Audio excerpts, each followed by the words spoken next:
Hi, Scorpio. Welcome in. I'm your master cosmologist and the head cheerleader to the stars. Don't mind my mess back here. I'm relocating my office and changing up how I do my recordings. So it's a little sloppy back there.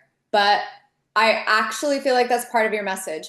What am I going to be talking about? I'm going to be talking about your unbirthday. It is 6 months since your birthday passed, and 6 more months until your next solar return. I just did yearly birthday videos for Taurus, and I was guided to do this unbirthday theme for you guys. Sun is in Taurus. That means the Earth is in Scorpio right now. It's your opposite sign. I asked for cards to help me really flesh out. Ooh, there we go. Really flesh out. Okay, I'm getting it. Why? Why do a midway birthday message? What would be the importance of it? Well, we have high hopes around our birthday, right? This is going to be the year. This is that year. And by the halfway point, it's kind of obvious things didn't go as maybe we'd hoped. There's a lot of hope when the sun is in our sign. When you have the halfway point, the earth being in your sign, you get to reassess, you get to evaluate some things, you get to ground down in some things. The light's flickering really bad here. The first card that I pulled for this halfway assessment point was the Two of Wands, where I was getting the sense of maybe you were clinging to one vision, where we cling to a vision for ourselves around our birthdays when our solar return is happening. Interesting, we have what looks like a sun here. Okay, so look at, it's right here. Around your birthday, you get a vision for yourself, and that's your wand there. But by the time the earth gets into your sign 6 months later, you might need to jump to a new vision, or really maybe you're even planting that flagpole deeply. The other card that I got was the card Wagtail Essence. Really loved that this was half black and half white, where the white would represent that solar energy, our solar return, and then the black, the matter, grounding, earthing. What I was getting from this card is that you get this kind of exuberant, childlike wonder quality that infuses you, that hope when the sun's at your birthday. When the earth gets there, there's something that needs to be maybe ground into, maybe assessed, maybe touched. I'm hearing the word touch, like you have to get in touch with some aspects of your own sign, your quintessence. There's this notion with the quintessence card of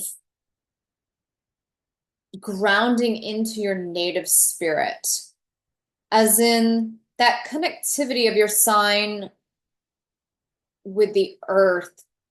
You're able to draw something up. You're able to dig something up or bring new matters out to the surface, assess matters differently. You get to touch your child self. And then there's something about it being a little bit more matured by the time you hit that 6 month mark. Is there anything else I want to bring out? Get back to your roots. It's funny, it says get back to your roots and lighten up. Maybe things have gotten too serious 6 months later. You know, that's entirely, I think that's entirely the message. It says this bird is a ground feeding bird. They have a joyful spirit that reminds us to be playful, spirited, and childlike. That would be your solar return. When life feels heavy, as it might, when the earth is in your sign, and as if we are carrying the weight of the world on our shoulders, we can look to Wagtail to see that life doesn't seem to be so serious all the time, that in fact, in order to make a greater and more positive impact on the planet, we must look at continually maintaining our own positivity. So it does feel like maybe by that time there's a little depression or getting down, feeling things as too serious, too heavy, very weighty. It's very weighty when the earth is in your sign. So there's that, you know, recharging the youthful vision, getting more playful, lightening up, reconnecting with our own essence. There's something when the earth is in your sign that wants to be brought up. It's something quintessential. It's something about your Scorpio essence. Let's tap that. And I feel like, interesting, I have Kawaii Tarot, Animal Kin Oracle, which does feel very playful. I thought maybe I should go find some decks that were more traditionally scorpionic.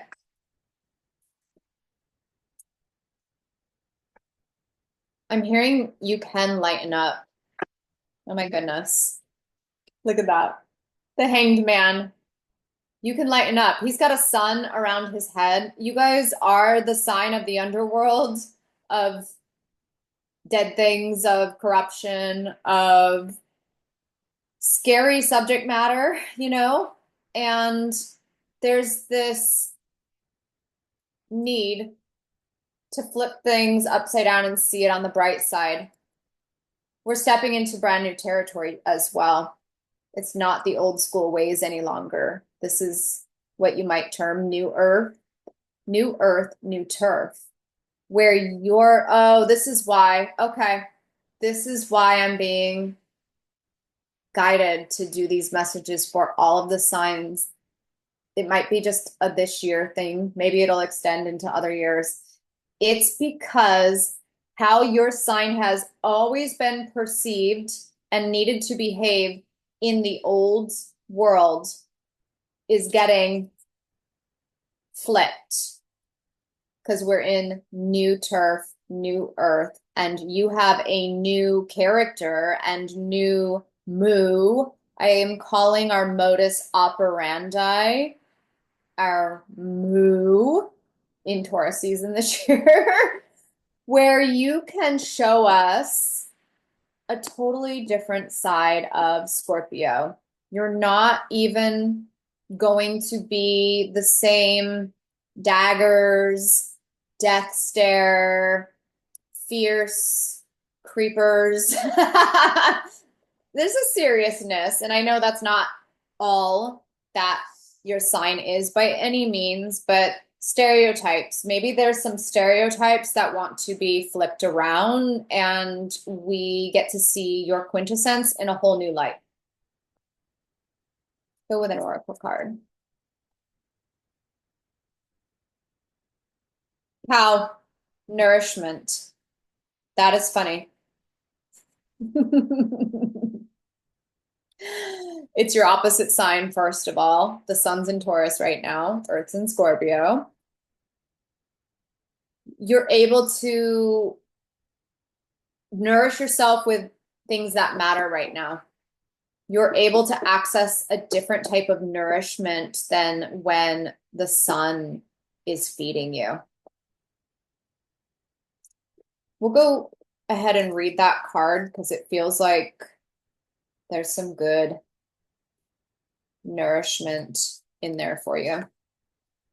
The essence, you already know what you need in order to grow. Nice. It's like sustenance,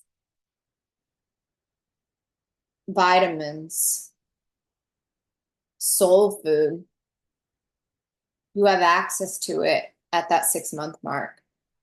A symbol of complete nourishment, the cow is a beautiful talisman of nurture, motherhood, and wisdom. A sacred species amongst the Hindu culture, the cow is worshipped for being a sustainer of life in so many ways. All right, one of the things that I'm getting is I've had this come through a lot in the last couple of days is cow worship and decorating cows and honoring them like the Hindu culture. It's really interesting.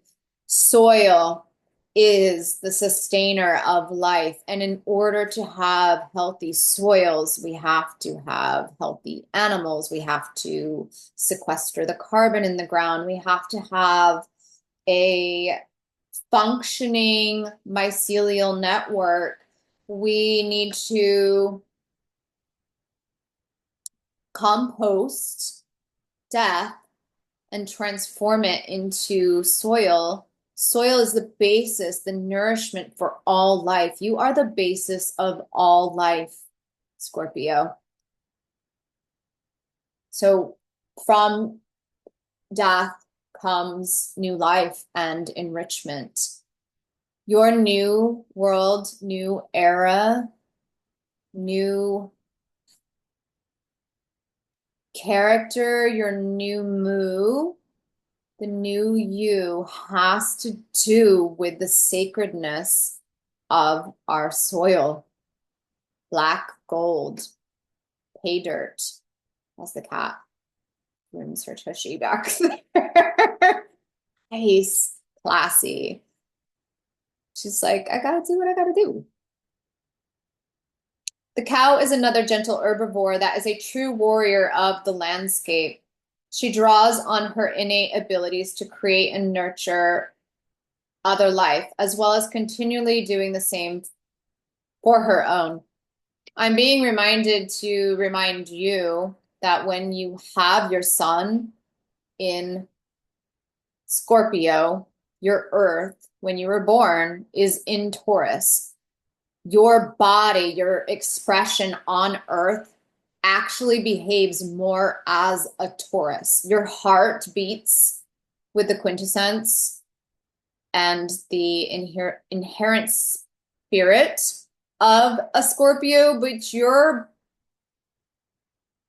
manifestation on earth is a moo, is Taurus. That's what we're getting at here. Thanks for helping me exhume this and dig this up, Scorpio. With their anatomy consisting of 4 stomach chambers, I literally talked about 4 stomach chambers on Taurus's birthday video about chewing things, digestion. Their systems are adapted to be able to draw the most nutrients from their food as it enters through their system.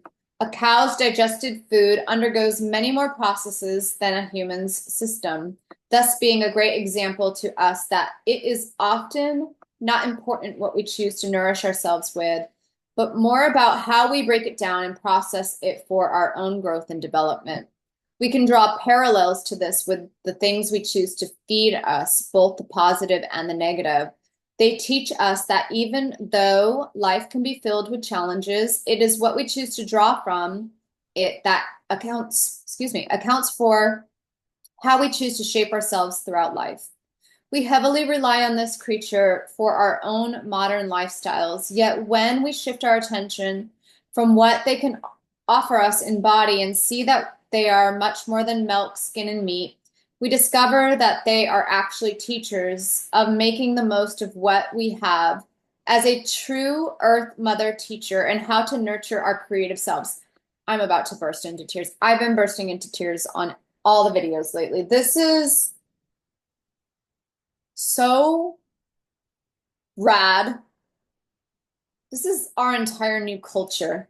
This is what the new Earth is all about. And you, lovely scorpionic beings, are helping me exhume the old ways, the ways of the ancestors, respecting the land, honoring the dirt, honoring the life a life for a life. I'm hearing Natiri on Avatar, a son for a son. Cows have such a special bond with their offspring, who are nurtured through their beautiful milk for up to a year. They show us that it is so important to nurture our creations, to raise them in love, protection, and selflessness, and that this in turn nourishes our own soul.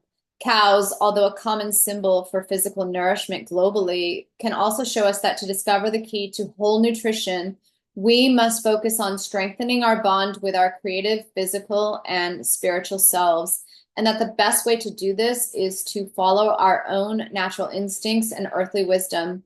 That's very beautiful. How Taurus is physical nourishment. You guys are soul food.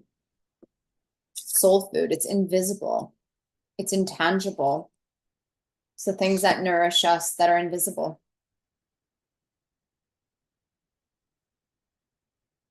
Let's get another tarot card. I love this. I love that we are being called to do a 180 and remember that we are earthlings, that we orient ourselves where our souls are, where our feet are, and that's on earth. This is switching gears. You guys are helping me switch gears to always speak as an earth-based astrologer, which I've been doing for years, but I catch myself trying to do what everybody else does, which is focus on the sun. It's like the sun is great. The sun is great, right? The sun is great, but it's not all that matters. And it doesn't matter as much as what matters right beneath our feet. You know, that's what's going down right now. Scorpio matters right now. Scorpio energy matters the most right now.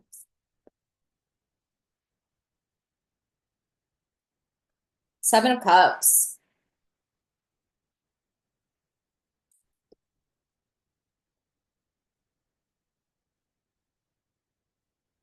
I'm getting a sense of manipulating matter. I always think of Scorpio as a water sign, as the deep abyss, the type of water that exists by volcanic underwater vents, sea volcano water, super hot, or, you know, our sexual fluids. This is giving me, there's something really deep here about manipulating matter. This is brand new too, so bear with me. You guys can comment in the comments because this is your specialty. This is your forte. This is your arena. We're helping each other bring up, exhume the old ways. And it feels like you guys are the masters of bringing these out of the soil. And that these ways, the ancestral ways that you guys are skilled at, is the nutrients. It's the care and feeding of this whole new system that we're stepping into. That's why we got to share our wisdom. Because I have some of the pieces and you have some of the pieces. And together we are Captain Planet. Choices, so many choices. Some can be just what you are looking for. Others can be just pretty illusions. Look closely. Try to see clearly.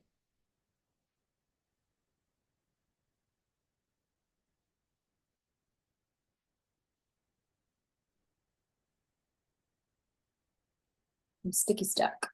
Let's pull another card and see if we can go a layer deeper. It's probably going to pop for me when I hit end recording, but that's okay because the guide really didn't help me.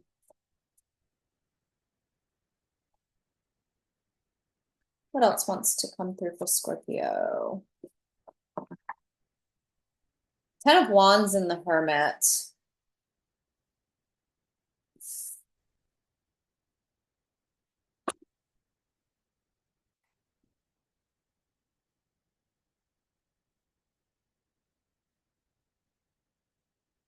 Huh, so funny. That same exact card came out. Okay.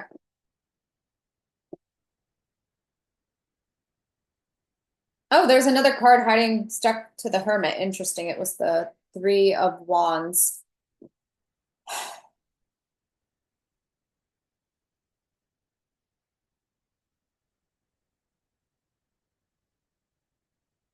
This reads to me like tools, like shovels and spades. This image of the Hermit looks like the purpose of the Hermit archetype is to go in, to hermit, to closet yourself, to go into the inner landscape. So when we emerge from our hermit phase, we're able to bring something that was hidden, that was buried, out to the light. And this snow leopard is sitting on top of a mountain, which tells me he's brought it up. He's taken these tools, these shovels, and dug it up. With the Three of Wands,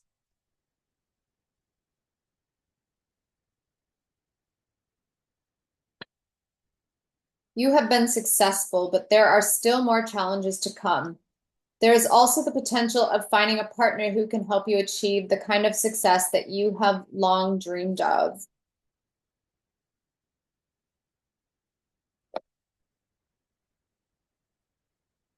There's something here about being a 50-50 being half and half.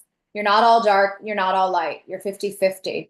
And half of the year, you are more solar, and half of the year, you are more matter-based, more earth-based. This is seasonality. Okay. Cool. Cool. Half of your year, you're going to be much more active, much more solar. Half of the year, you're going to need to take things under. Okay, this is so cool. This is so cool. This is a whole new mood. This is a whole new modus operandi and culture that we are exhuming together, Scorpio. This is, you can't work all year. That's old world bull duty. You're missing the replenishment, the nourishment, the downtime, the break, the vacay, the hermit phase. You have to have a half a year of rest. This is going to boggle our minds. And why this is important, Scorpio, I have known this for years, is that hemisphere-wise, the Earth needs a break half of the year. She can't put out all year worldwide. Things have to get turned under. When we get to 𝗤𝗲𝗄, this is Lionsgate stuff. I don't even know if I'm going to keep this a Scorpio video. Maybe I'm just going to rename this. We'll see. Anyway, let's not get sucked anywhere off topic. When we get to 𝗤𝗲𝗄, 8-8, Lionsgate, the Lionsgate portal, it's a mile marker for half of the world to, it's quitting time. The Fred Flintstone quitting time whistle has sounded, and you get to slide on down the dinosaur's back and go under. and turn things under, which means that we will have to prepare the soils for next season's crops. We will have to turn our gardens under. We will have to plan our vacations. We will have to do these very, what we would say, putting away type of energies. And then on the flip side, we resurface. We come out of hermit mode. We are planning. We're getting churning. We are not meant to be 24/7, 365, locked in slavery, melt, dry, with no downtime, no replenishment.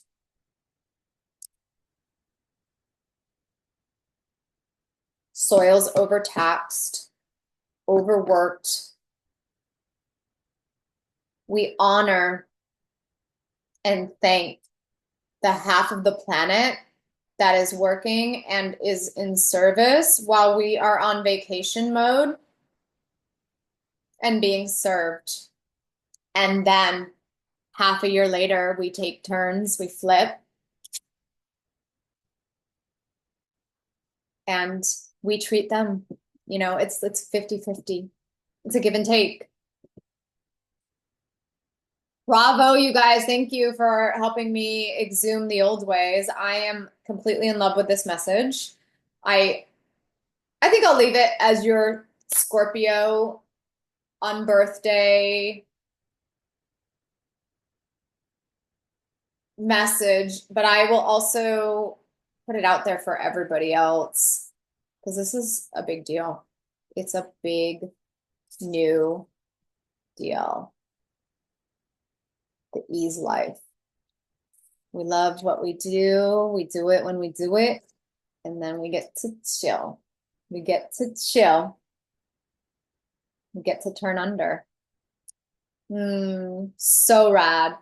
All right, Scorpio. Thank you for joining me, and I will see you again. Bye.